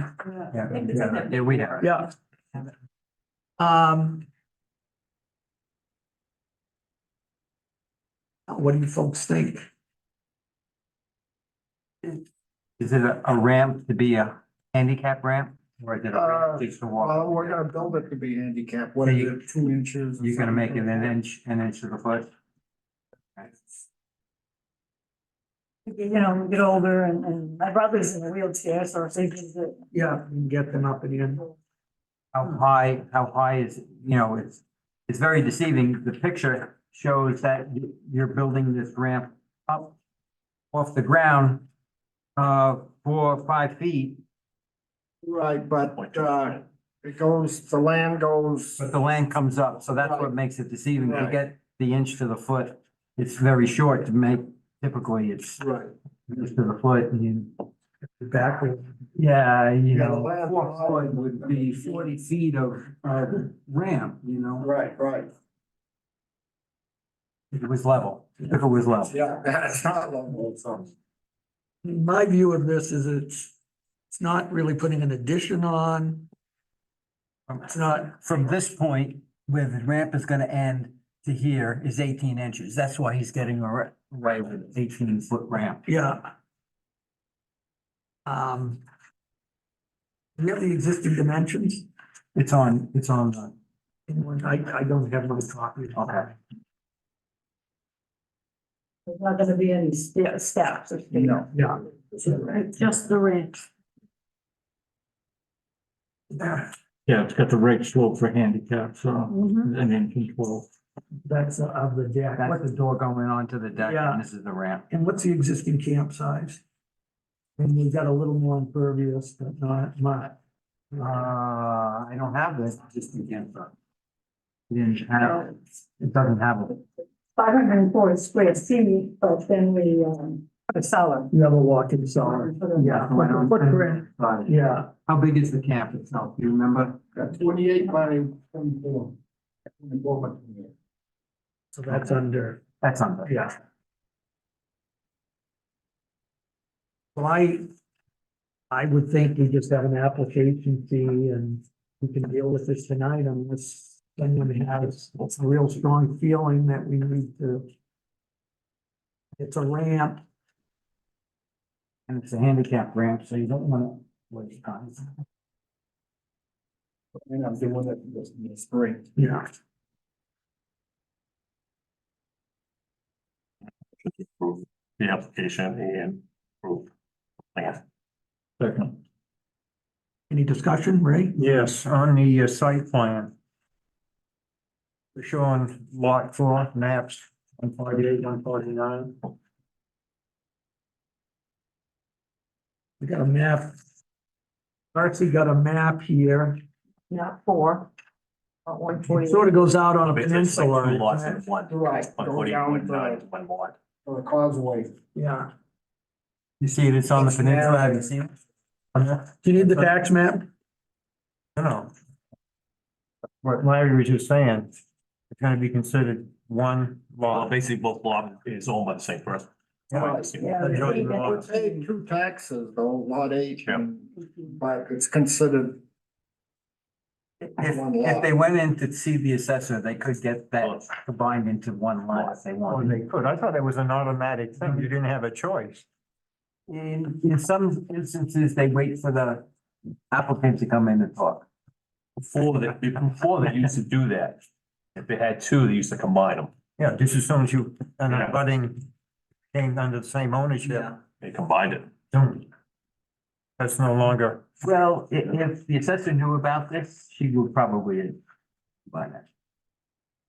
So I was If you down want there. one tax bill instead of two, go in and see the assessor, she'll combine it and you get one tax bill. It might be cheaper. You won't have 2 base lot fees. Yeah. It probably wouldn't be cheaper. Your, Tax bills like I mean, it's really the little. She might have already done it, it Yeah. just didn't show up on the map. Oh, okay. $35, I wouldn't stir up anything. I wouldn't say anything about $35.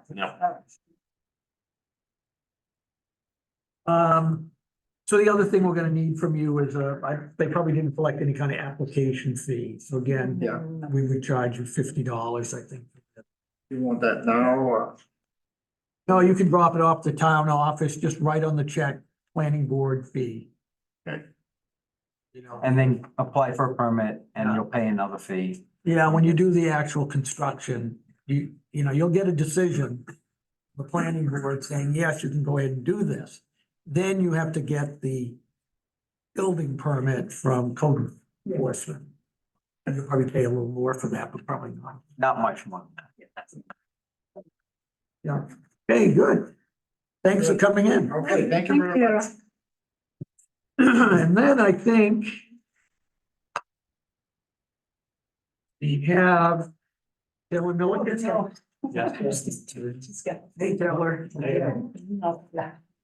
So I'm sorry, you got the wrong paperwork, I think. That happens.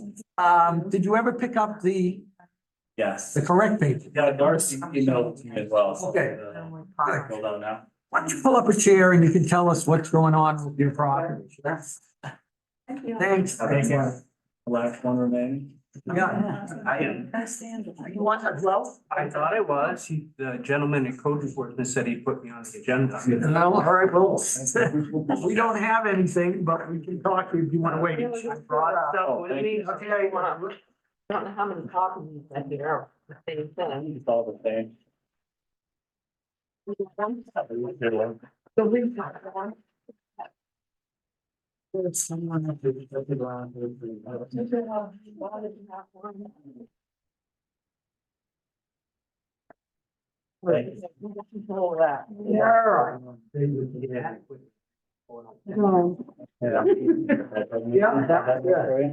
Okay, we're on Annabessica Road. Yes. So my wife and I bought this 70 lot 15. That's this whole, it was a 15-acre parcel. Yeah, We bought it with the intent to kind of renovate this existing structure. There's a home there with a detached garage. We renovated that and then sold it the following year to my wife's mother. She lost her husband, so we were trying to. So when I refer to him, at least know. So now we're actually still living with her in this house, yeah. and we're building this house behind in the field. It's this house under construction. Oh, it's under, so It's that, under construction. it's under construction. The Yeah. septic's actually been put in now, I think only in the last couple of weeks. So we're building out there and we divided this 3-acre lot when we sold it to my wife's mother. Now we have this remaining 12 acres and what we're hoping to do is my wife's grandparents would like to come live out on the field as well. But now that we've already subdivided, we've already You're divided. creating a third Yeah, lot. So it'll be a So third it still lot. becomes a subdivision. Yes, correct. Yeah. So, and it's just a little 1 acre. We would gift them the lot. We don't, they're in their 70s. So we're just hoping to build a little, they've got a septic design already done up and just a small, 1-story house that they're hoping to build Yes. on a slab across the street from us. So, How many people are family? So. Everybody. The whole big family, the whole family. Our grandparents are who are hoping to build across the street. We've put in a gravel road kind of down the middle of the field. So family, you can. I don't see the subdivision. Yeah, it's a Why subdivision. is this a subdivision? so, First one, you got the original lot, yeah, okay, create two, now you got two. 2. And then he's adding a third, so you're splitting off But basically it's- 2 lots. So the issue, This is the first one. yeah, Right? He created this one for who? From For some, you, for yourself. There's no subdivision, no split. It's just a split. it's 2 lots. That's 2 lots, but this one doesn't count. It's 2, Well, Blood it relative. would only count if it's a sale. So if the grandparents are paying for that lot. They are $1. It's gifted. Well, if it's a gift to I don't know if grandparents. It's considered relative. It's a relative. Well, it's a relative, yes, but I got the subdivision ordinance here. Getting impressed by you, that's stepping over that back. Yeah. I haven't tripped on it yet. I just been football. Used to say blood relatives. Yeah, Yes, let's used see to how say they, blood. Aren't grandparents blood relatives anyway? I mean, it's only one well, soon. it's like sometimes. Oh, I don't get it. It's marked. You have it marked. Because that's about where it is. in the book. The parents who lived here, you guys go Yeah. back here, Yes. I looked at it. and the previous generation is gonna be here. Yeah, that's the plan. It's all be right together, little compound. Where? The only issue is in the future, if you went to sell that, there might be some question about it. Right. Yeah, that's why I want to make sure I'm doing it the right way, Yeah. just for, we don't have any intention to ever sell. So, Don't ever say never. yeah, oh yeah, that's what I'm told. So the entire, did you say the entire area is like 15? Yeah, yes, and it's all, it's an open hayfield. Right. That's what it's been used for generations, I guess. Jane Robinson was the woman who owned it before. So, we'll have Ernie Flaherty, I think, in. Before my time. I just assume everybody knows each other in this. Well, the Robinsons have been around, just like the Pipers Yeah, oh and yeah. who was it? Wait a Pipers second. And who was the other If we one? can get back to this, a division is accomplished by gift to a person related to the donor. An interest in the property held by the donor. Okay. A division by gift does not create a lot for purpose of this definition. Unless the intent of the transfer is to avoid the objectives of this subchapter.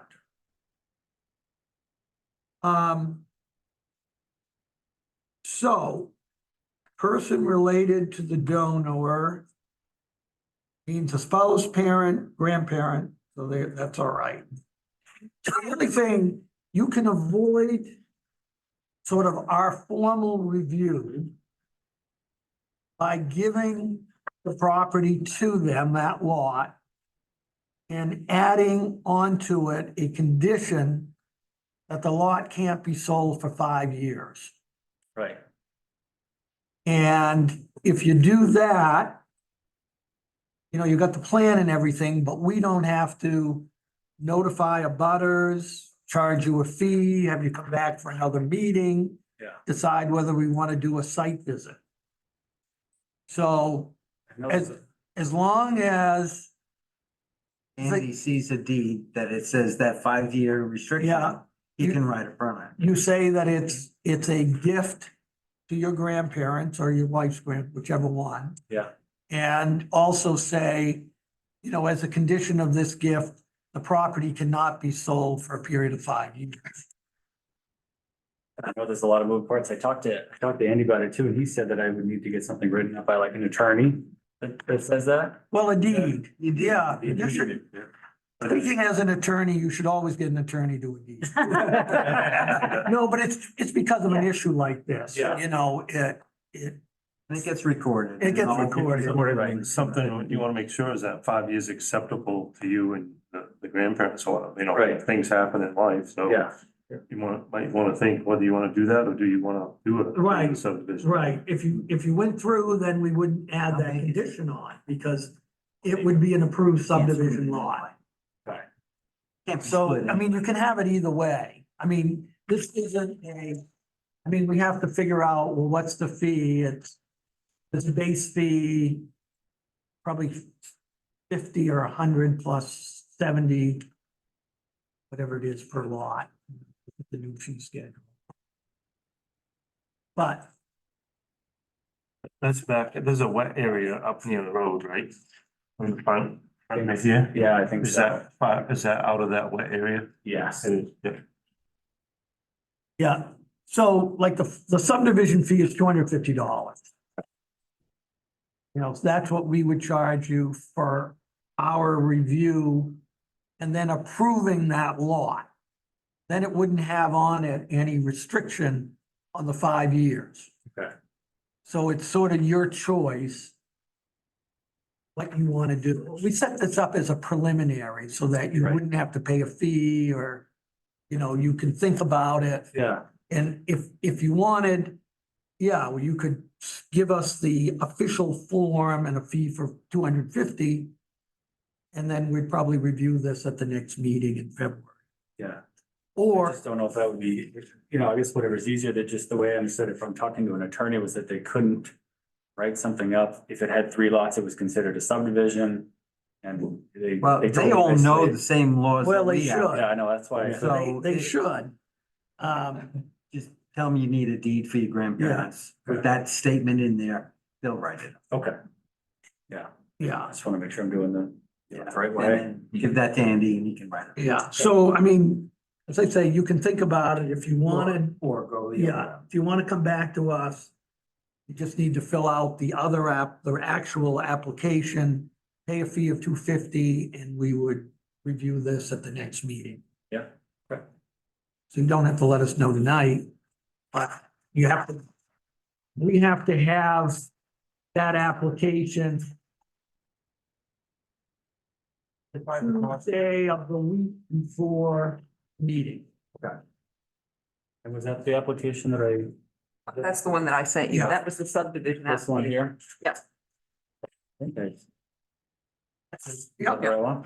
That's the right one. Okay. So whatever you want to do, Yeah. I think you can just let Darcy know. that's the easiest route. Well, you're gonna have to get a deed anyway. Yeah, You know, once it's approved, you know, you're incurring an additional $250 by going through us. But then, you know, if something happens and your grandparents want to sell, you got that 5-year restriction, it becomes a problem. yeah, they don't have any intention of selling, so that should. Yeah.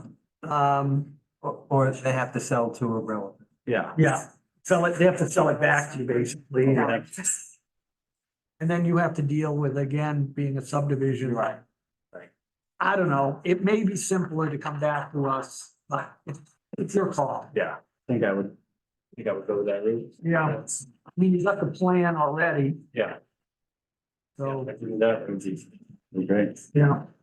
So the application tonight, if that's what he's thinking, like, to accept the application without. Well, we can accept the application if we can always withdraw it. Right, if that's what you think. I make a motion to accept the application.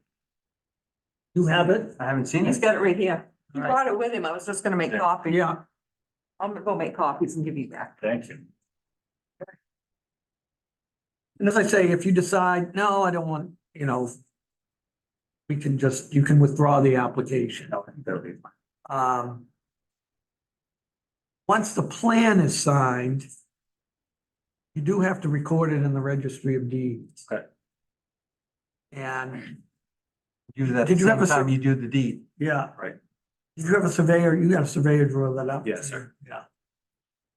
So they'd give you a description for that piece too. I mean, it should be pretty simple Yeah, to get a deed done. you need the subsurface water disposal application as well, or is? You don't have that for your building permit. Yeah, Yeah. okay, yeah, all right. And so the gravel road that we built down this field, that'll now have, you know, a couple Well, how of. wide is that? It has to be built to town specs. I know, now. yeah, it's been built to town specs, It has to have, and there's a hammerhead in the proposed Yeah. plan that the survey. the width of the total width of the right of way, you know, it's 50 and then 20 of feet travel. Yeah, he's got all that in the plans. Yeah. so. But it's something like you heard the fire chief, you know, their concern always is if they have to get in there, can they get in, get out And get out. Yeah, Yeah. in an ambulance? And so, And you have to give Andy 3 names for a road. okay, And then he brings it to the select board who will approve one of those names. got it. Yeah, I think he said he was working on figuring out if it was needed to be a certain letter or if it had to be. It's in his computer. I put it in. Okay, yeah, he said he was gonna email me with Yeah. that information, so. Cause that's another application to. Yep. Yeah. Yours is much simpler than a 26 lot. Sure is. Yeah, that's what I said. Might as well put the Yeah. application in that. Where is It's gonna everybody? be Contesting or Yeah. yelling at me. No. Yeah, so what we're supposed to do, what we have to do is if this goes, if we go forward, we have to send letters to abutters Okay. so that people can come in and object. I Yeah. mean, if you meet the ordinance, you're fine, That makes sense. but I don't think you'll run into any difficulty. Yeah, the snowmobile trail running through it. Yeah.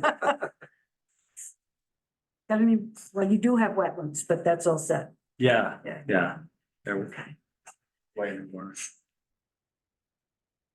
I would still talk to your grandparents and see if they want to go through this whole process. Yeah. I think just to get. Yeah. I think that would be the easiest, right? They don't have- It probably would in the long run, Yeah, if one gets sick or something like that, and Right. they needed to liquidate the property. yeah.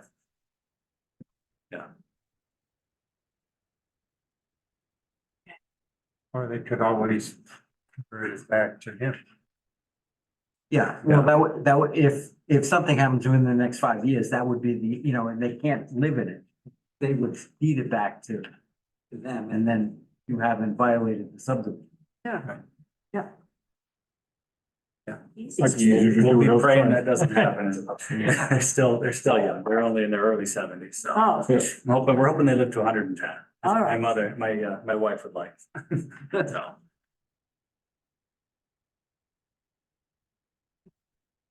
Wait for that application out. Yeah, we can go on to the next Yeah, I matter. don't mind. I don't mind Yeah. to wait.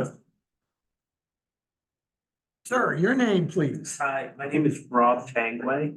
Okay, I live on 84 Ridge Road in Monmouth. yeah, I think what, I went to see Andy Yeah. about just getting a permit for a garage, 24 by 24. Why Permit. don't you just give it to Darcy, Darcy can copy and everything. yeah, that might be easier than people could see it. So anyway, so I went to see Andy and basically what he told me was, because I had, when I cleared the area where the garage is gonna go in like 2015, 2016, I had to come in front of the board because it was an area that was considered wetland. But at the time, we had cleared the area, got approval, for the, through DEP and all of that kind of stuff for where the garage was gonna go. I'm just now getting to the point where I have the money to do the garage. So he said because I had to come before the board originally, and it's been a few years. So what am I doing? Nothing as far as adding to the size of what I've already put a pad in for. Because it was to accommodate a 24 by 24 garage as it My was. standard stipulation that any changes or additions to the approved plan has to go back to the planning board. And at the time, he had put in the record that that was the reason I was clearing this area was for a garage. Yeah, But of course, it took me time to come up with the money to be able to Yeah. do it. So the garage itself is 24 by 24, single door, small shop, no drainage, no drain in the floor, just electricity. There's no drain on the floor. No, I don't plan on putting a drain in the floor, because in general, the area around it is considered wetlands. So I'm not doing anything more to let anything leave the garage to go. But the code that's in effect states that if it's a garage floor, it needs to be sloped towards the opening. Okay, yeah, what I meant is I wasn't gonna put a drain in the floor. That's allowable now. I believe. Yeah, I mean, if you go by 84 Ridge Road, you'll see the clearing. It's down in kind of a lower area. Which is why DEP got involved with it in the first place. I think I have a recollection. You had to come in because of some clearing Mhm. in what was considered wetland. That seems Yeah. to ring a bell. Yes, I read the DEP regulations of size that you could clear. There was no standing water where I was clearing, but I cleared it with DEP. But then I discovered, because the code enforcement gentleman stopped by at the time and pointed out that I could be in violation with the town. So I came before the board, and what board agreed to is that what I was gonna actually put in for a pad had to shrink to a certain size. So they shrunk me up, Yeah. on the size that I had originally cleared. And a lot of times our approvals say, if you don't start construction within a year, Mhm. you have to ask for an extension. So probably that's what happened, there's no extension. And so what may make sense is to find that old file To find the file. and then have you come back for our February meeting. Okay. I mean, yeah, when are you planning? Spring, Spring anyway. yeah, so- late spring. So it's not gonna make, No, it's the pad that I would put in first in the Yeah. spring, of course. yeah, And I will need, the whole reason I went to Andy was to find out what the stipulations were yeah, for the pad, whether I had to have a footer or whether or not I could get away with just the 4-inch pad in the area. I was gonna raise up where the actual garage is gonna go. Just because the area itself, the culvert there is bad. I went to the code enforcement, the road commissioner, and I'd asked him to investigate that culvert. Because it's D-shaped now and a lip is formed and it's kind of, there's a flap. And floods my lower driveway area. He said he would investigate whether or not that culvert needed to be replaced, which I'm sure he's gonna say yes. It's no longer holding together. And then the town of Monmouth actually has a black pipe that comes into that area. That dumps more water, that runs the rest of the Ridge Road. Toward 132, that where I'm in a bit of a saddle. And I was asking if you could check in whether or not that culvert can be sized for what's coming into the property. But I already have stuff in there, the small greenhouse I have get in that area. The rest of it is open for the garage. So you want me to come back in February? yeah.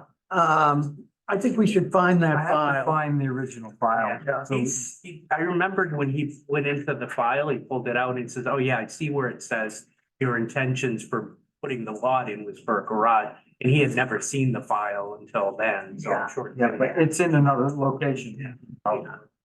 And I don't think, I mean, I did it, but I don't remember what. Yeah, Dave used to be code enforcement, you know. Yeah, there was another gentleman too. Might have been. We've had a few. Yeah. Well, once And actually, just a straight path really isn't passable. You need to have it needs to be sloped at the front. You need to either have a frost wall or have to have a haunch on the sides. Whatever is required to get the garage in, I would do. Yeah, so definitely. Because it's been in effect since like 2009, Dave. Yeah, at least 9. Yeah, and I would get all of that information when I go to get the permits. Yes. Yeah, so we can find the file, you know, it's probably gonna be pretty simple. I'll go in, yeah. So the February meeting, it will be the second Thursday of the month, and we'll make sure we get you on the agenda. Okay. I do need to attend it, so. Yes, yeah. And, you know, we may have to charge you a small fee. Yeah, that's You, fine. it's nothing. It's gonna cost already. Yeah, I'm working February 2nd. oh, February 8th, Oh, okay. it's a, Yes, it will be a Thursday night, yeah, it looks like I do 12-hour shifts at the hospital. yeah. Hard to get out of there and zing over here. Well, we do have Zoom, Right. you can zoom in if necessary. I'll find it. And it is 8, I'll find almost it. 9 o'clock. Yeah. Stay late. Yeah, Is this where the Yeah, meetings it's are gonna be held from now You'll on? have to Yeah. create one, Yeah. and I'll stick it I think in. the first one I went to was at the probably the town town office, hall. yeah, I can find you now. yeah. Okay, That's it. all right, great. Yes, that's it. Yeah. That's it for tonight. We gotta make sure we made a motion to accept his application. Okay. Second, we gotta. Yeah, we gotta, Or which one? Philip? uh, Taylor? Taylor, Okay. all in favor of accepting the application? All right, All set. so See you. we'll see you next month unless you decide, no, don't want to do this. Okay. Sounds good. All right, great, Thank you. thanks. I don't suppose you know your map and lot off the top of your head. It's on the top. Map 11, lot 17. Yeah. Yeah, oh, good. There you go. Oh, okay. Beside Rita and Richard Howe. Mhm. And you appreciate that. Yeah, talk another. Which is a win. All right.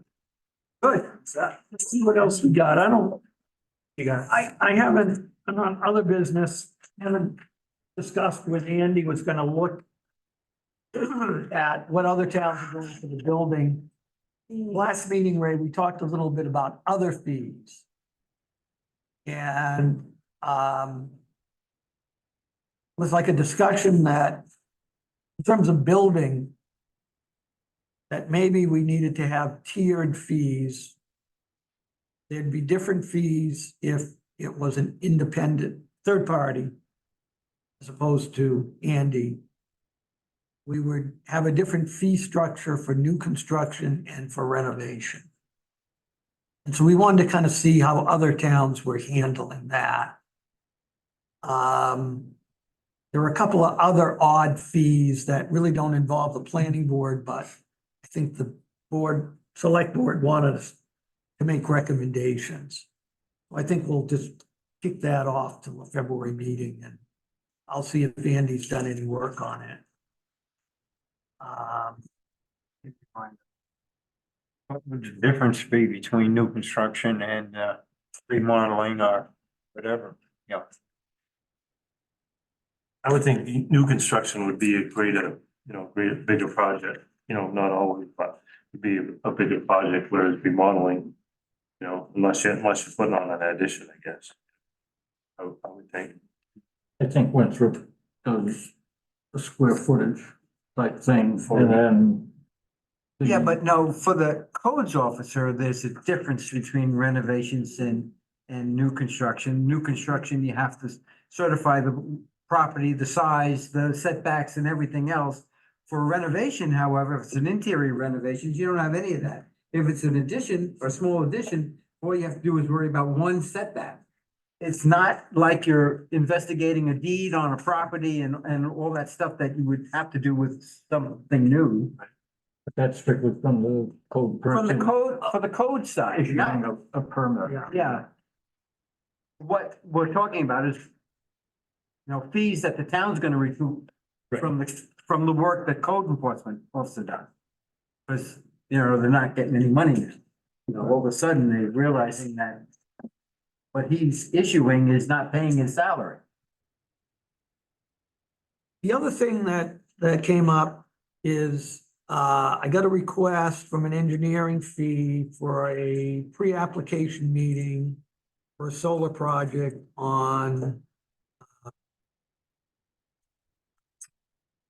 with the same road we approved already. Up on Ridge Road. South Monmouth. South Monmouth and okay. Fish Hatchery. Yeah, hot road. So I think it might be the old AD Electric. AD Electric.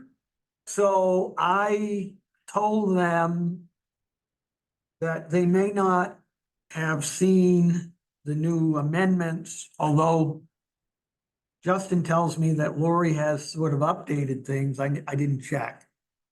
But they're gonna review that and then decide whether they want to come in next meeting. I then got a call from this guy from some Solar America and asking me about, well, what does this mean? Blah, blah, blah. And what if they screen the project? Because the exception to the 200 quarter of a mile, a half mile, whatever we put in, Yeah. was if the site was fully screened. then maybe they could still put in their project. And he said, well, it is fairly screened except along the road. What if we put screening in? And I said, well, it talks about existing screening. I said, you'd have to put the screening in, wait so many years, probably, and come back. So I think there's gonna be some very unhappy people who didn't know that there's some changes made. Andy Smith mentioned to me that there's been people out on the site. You know, he's asked me for the past few months, have we heard anything? Have we heard anything? And I said, I'm surprised you didn't say anything tonight before he left. yeah. So anyway, there's a series of email communications if people want to look at it, but, At some point in time, do you think the town is going to come up with some limitation on the solar farms? Because, you know, obviously, once the farm goes in, that land is no longer available for either open spaces or animal husbandry Yeah. or raising crops or anything like that. So if the, I thought If the that's what woman the is- amendments were gonna be about. yeah, that Well, the they amendment are. sort of addressed a lot of that. I mean, if the woman was worried about not being able to walk through the woods and that, you yeah, know, she had to drive down 202 to go into Augusta and that when the sun is raw. Walk Yeah, the panels around where all the Yeah. interchanges are. Yeah. yeah. Yeah, so I don't know what's gonna happen. We, you know, there may be stuff coming. We may hear from these people. Was there another subdivision possibly coming as well? Yeah. Packard. Packard Road, those people who came in about the campground. I think they've been doing some work down there, from what I heard through the grapevine. Yep. Well, didn't we just approve those, what was it, 3, 4 lots? We didn't approve anything. Oh, we didn't. All we No, did is that was looked at. Jellystone. No, they came in at the people who bought, they came in before they bought the land on a pre-application and trying to figure out what they might be able to do. And I think to raise money to do the development for the campground, they wanted to be able to sell 3 or 4 lots on Packard Road. Right. And that was the last, I think formally we heard. The only thing I heard is that they did buy the property. And then I kind of have heard that they've done some, They already have roads with street names.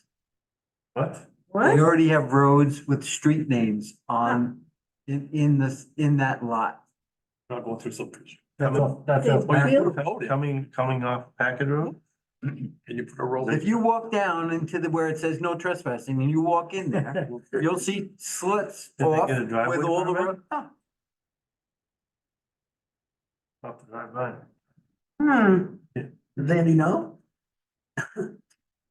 Who knows? I don't know. I Yeah. mean, I tell him, but he doesn't, Yeah. doesn't have a concept of Of what, it is. yeah. No, well. I can tell you Tyler Neto knows. Because he's up there looking down at all these roads going down. Well, so maybe, Until somebody stops you. well, I mean, that's it. That's what we heard tonight, you know, what happens when they, No, once you sell it, I mean, after that, somebody, anyone goes, hey, I'm gonna turn a path down in here, but nobody says a word. Right, nothing we can do about it unless the code enforcement's notified, really, I guess, right? motion to adjourn? Take one, second, third, fourth. Right.